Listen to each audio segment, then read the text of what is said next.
ಹೇಗಿದ್ದೀರಾ? ಎಲ್ಲರೂ ಚೆನ್ನಾಗಿದ್ದೀರಾ ಅಂತ ಅನ್ಕೊಂತೀನಿ. ಬನ್ನಿ, ಇನ್ಸ್ಟಾದಲ್ಲಿ ನೋಡಿದಂಗೆ ಮನೆ ಇಲ್ಲದವ್ರಿಗೆ ಕೇಂದ್ರ ಸರ್ಕಾರದಿಂದ ಮನೆ ಅರ್ಜಿ ಬಿಟ್ಟಿದ್ದಾರೆ ಅಂತ ಹೇಳಿದ್ದೀನಲ್ಲ, ಅದು ಫುಲ್ ಅಪ್ಡೇಟ್ ಕೊಡ್ತೀನಿ, ಇನ್ಫಾರ್ಮೇಶನ್ ಕೊಡ್ತೀನಿ. ಏನೇನಿದೆ, ಯಾವ ಡೇಟಿಗೆ ಇದೆ, ಲಾಸ್ಟ್ ಡಾಕ್ಯುಮೆಂಟ್ಸ್ ಏನ್ ಬೇಕು ಎಲ್ಲ ಇನ್ಫಾರ್ಮ್ ಕೊಡ್ತೀನಿ. ಬನ್ನಿ ವಿಡಿಯೋ ಸ್ಟಾರ್ಟ್ ಮಾಡೋಣ. ಇಲ್ಲಿದೆ ನೋಡಿ ಫ್ರೆಂಡ್ಸ್, ಇದು PMYAY ಇಂದ ಸ್ವಂತ ಮನೆ ಇಲ್ಲದವರಿಗೆ ಗುಡ್ ನ್ಯೂಸ್. 2,67,000 ರೂಪಾಯಿ ಸಿಗುತ್ತೆ ನೋಡಿ ಮನೆ ಕಟ್ಸೋಕೆ. ಇಲ್ಲಿದೆ ನೋಡಿ ಡೀಟೇಲ್ಸ್.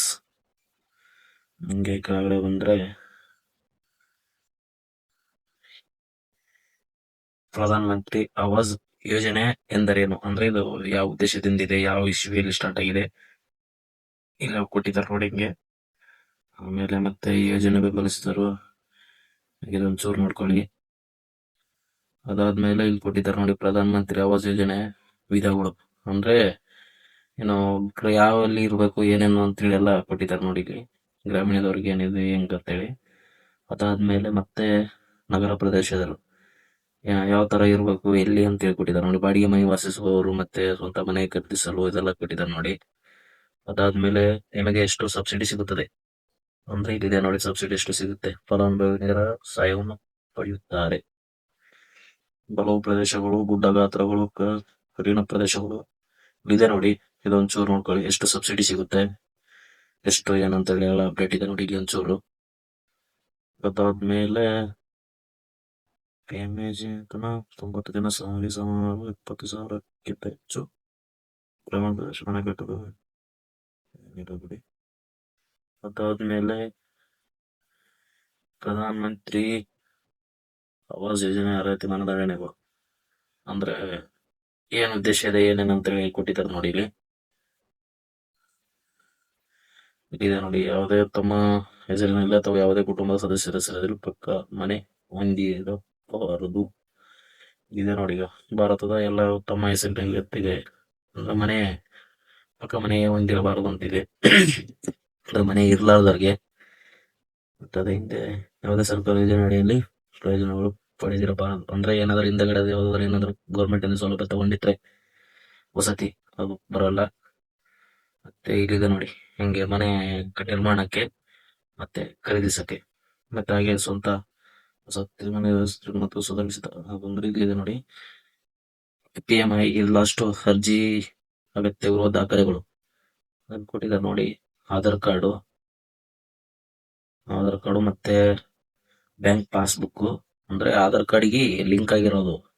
ಅಂದ್ರೆ ಮಾಮೂಲಿಯಾಗಿ ಗೌರ್ಮೆಂಟ್ ಇಂದ ಏನಾದ್ರು ಅಮೌಂಟ್ ಬೀಳ್ತಾವಲ್ಲ, ಯಾವ ಬ್ಯಾಂಕಿಗೆ ಬೀಳ್ತಾವ ಡೈರೆಕ್ಟ್ ಆಗಿ ಅದು ಬೇಕು ನೋಡಿ.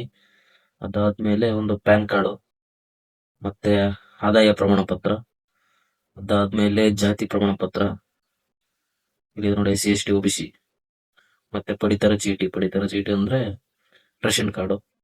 ಹಂಗೆ ಜಾಗದ್ದು ದಾಖಲೆಗಳು ಬೇಕು, ಭೂ ಮಾಲೀಕತ್ವ ದಾಖಲೆಗಳು ಅಂತಿದೆ.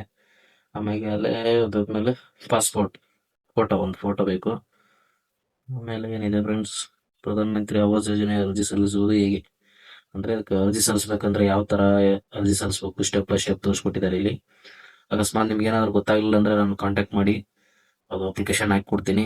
ಅದೇನು ಫೀಸ್ ಇದೆ ಅದು ಕೊಡಿ, ನಾನೇ ಹಾಕಿ ಕೊಡ್ತೀನಿ ನಿಮ್ಗೆ. ಇಲ್ಲಿ ಹೋಗಕ್ಕಂದ್ರೆ ಇಲ್ಲಿ ಕೊಟ್ಟಿದ್ದಾರೆ ನೋಡಿ ಯಾವ ತರ ಇದೆ ಏನಂತೇಳಿ.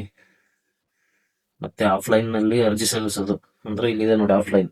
ಆನ್ಲೈನ್ ಸಲ್ಲಿಸಿದ್ರೆ ಬೆಟರ್, ಯಾಕಂದ್ರೆ ಒಂದೊಂದು ಪಂಚಾಯತ್ ಒಬ್ರು ಕೇರ್ ಮಾಡ್ತಾರೆ, ಒಬ್ರು ಕೇರ್ ಮಾಡಲ್ಲ. ಆನ್ಲೈನ್ ಹಾಕೋದೇ ಬೆಸ್ಟ್ ಅಂತೀನಿ. ಇಲ್ಲಿದೆ ನೋಡಿ ಕೊಟ್ಟಿದ್ದಾರೆ, ಆಫ್ಲೈನ್ ಕೂಡ ಇದೆ ಆನ್ಲೈನ್ ಕೂಡ ಇದೆ, ಎರಡೂ ಇದೆ. ಮತ್ತೆ ಕರ್ನಾಟಕದಲ್ಲಿ PMAY ಏನು ಪರಿಶೀಲಿಸುವುದು ಹೇಗೆ ಅಂದ್ರೆ ಅದು ಯಾವ ಸ್ಥಿತಿ ನೋಡೋದು, ಸ್ಟೇಟಸ್ ನೋಡೋದು ಇಲ್ಲಿ ಲಿಂಕ್ ಕೊಟ್ಟಿದ್ದಾರೆ ನೋಡಿ. ಇದೆ ಹಾಗೆ ಕೆಳಗಡೆ ಬಂದ್ರೆ ಕೊಟ್ಟಿದ್ದಾರೆ ನೋಡಿ ಫ್ರೆಂಡ್ಸ್, ಅರ್ಜಿ ಸಲ್ಲಿಸುವ ಕೊನೆಯ ದಿನಾಂಕ ಇದೇ ತಿಂಗಳು ಡಿಸೆಂಬರ್ 31ನೇ ತಾರೀಕು 2025. ಇದೇ ತಿಂಗಳು ಲಾಸ್ಟ್ ಡೇಟ್ ಇದೆ. ಯಾರ್ಯಾರು ಅರ್ಜಿ ಸಲ್ಲಿಸ್ಬೇಕು ಅನ್ಕೊಂಡಿದ್ರು ಅವಾಗ ಬೇಗ ಹೋಗಿ ಡಾಕ್ಯುಮೆಂಟ್ಸ್ ರೆಡಿ ಮಾಡ್ಕೊಂಡು ಅರ್ಜಿ ಸಲ್ಲಿಸಿ. ಅಲ್ಲ ನಿಮ್ ನಿಯರೆಸ್ಟ್ ಇರೋ ಪಂಚಾಯತ್ಗೆ ಭೇಟಿ ಮಾಡಿ. ಇವತ್ತಿಂದು ವಿಡಿಯೋ ಇಷ್ಟ ಆಗಿತ್ತು ಫ್ರೆಂಡ್ಸ್ ಅಪ್ಡೇಟ್. ಮತ್ತೆ ಇದೇ ರೀತಿಯಾಗಿ ಹೆಚ್ಚಿನ ಮಾಹಿತಿಗಾಗಿ ನಮ್ಮ ಯೂಟ್ಯೂಬ್ ಚಾನಲ್ ಸಬ್ಸ್ಕ್ರೈಬ್ ಮಾಡ್ಕೊಳ್ಳಿ. ಹಾಗೆ ಪಕ್ಕದಲ್ಲಿ ಬರೋ ಬೆಲ್ ಐಕನ್ ಒತ್ತಿ ಫ್ರೆಂಡ್ಸ್.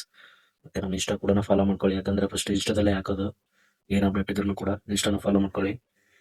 ಓಕೆ ಫ್ರೆಂಡ್ಸ್, ಮತ್ತೆ ಸಿಗೋಣ ಮತ್ತೆ ನೆಕ್ಸ್ಟ್ ವಿಡಿಯೋಲಿ. ಏನಾದ್ರು ಅಪ್ಡೇಟ್ ಇದ್ರೆ ಟಕ್ ಅನ್ನಂಗೆ ಹಾಕ್ತೀನಿ, ನಮ್ಮದಕ್ಕೆ ಫಾಲೋ ಮಾಡ್ಕೊಂಡು ಇಟ್ಕೊಂಡಿರಿ ನಮ್ಮ ಐಡಿನ. ಓಕೆ ಫ್ರೆಂಡ್ಸ್, ಬಾಯ್, ಸಿಗೋಣ.